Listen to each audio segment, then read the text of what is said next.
All right, another military question that I found on Reddit. 17 turning 18.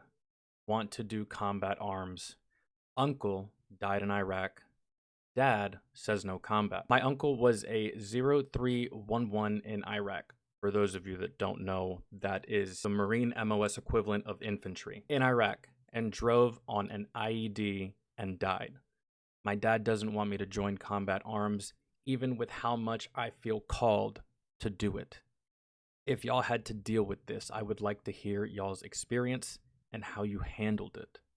My dad is a submariner veteran from 2006 to 2011. Well, listen, kid, you're not much different than a lot of us. I can't say that all of us go through this, but a significant amount of us go through this, I would venture to say. For me, it was actually backward. My dad was like, he was pumped. Man, he was super happy, super proud. My mother, on the other hand, was like, What'd you say? What? What'd you just say? What'd I say? You on drugs? Drugs? No, I don't take drugs. she was not happy at all whatsoever. She did not like the idea. She didn't even want to talk about the idea. She didn't even want to entertain the idea. She wanted me to stay in college, right? And even if I didn't finish college, at least I wasn't doing that, right?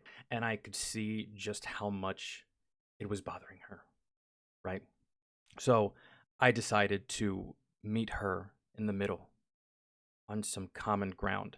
And this ended up not really being a very difficult choice for me to make, because once I saw the bonus that I was going to get from the MOS that I chose instead of going infantry, and seeing the bonus that infantry get, which I want to say is almost non-existent, it wasn't a hard choice for me to not go infantry. You know what I mean? So the MOS that I ended up choosing was 88 Mike, which is motor vehicle operator. I was a truck driver, man. And here's the hilarious irony about all of that, about making that compromise with my mom and basically bending a little bit for her, right, for her sake. The hilarious irony of all of it is she didn't want me to go infantry, so I obliged. Only for my first duty station to be with an airborne infantry unit. Was I airborne? No. Was I infantry? No. I had to do everything they did. Man, I barely even drove vehicles my first deployment, man. And if I did, I was on the gun. I didn't even drive. Firefights, getting shot at, IEDs. Hell, I got blown up my second deployment. So everything that she feared would happen to me, it happened to me anyways.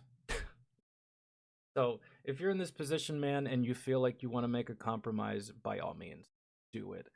But also don't just sit there and like give the finger and spit in their face and be like, I'm gonna do this anyways, man. Explain it to them. Explain why you want to do it. And I can understand why parents would feel that way. It's not because they don't want you to shine. It's not because they don't want you to have a good future. It's not because they don't want the best for you. It's because they want the best for you, man. They don't want you to die. That's the whole thing. That's what comes with the job. I can understand their sentiment, but at the end of the day, you got to do what you got to do, man.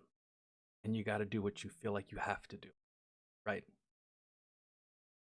And at the age of 18, until you know. You know what I'm saying? Right? But that's how I dealt with it. I don't know how anyone else dealt with it if you had to go through that little episode before joining the service. Especially with the whole combat arms thing, man. And yeah, my mom was not a fan. If you have one at all, maybe your parents were just like, Godspeed, son. See you on the other side. Maybe that was your experience. Maybe there was some apprehensiveness. Who knows? But anyways, there you go. Peace, dudes.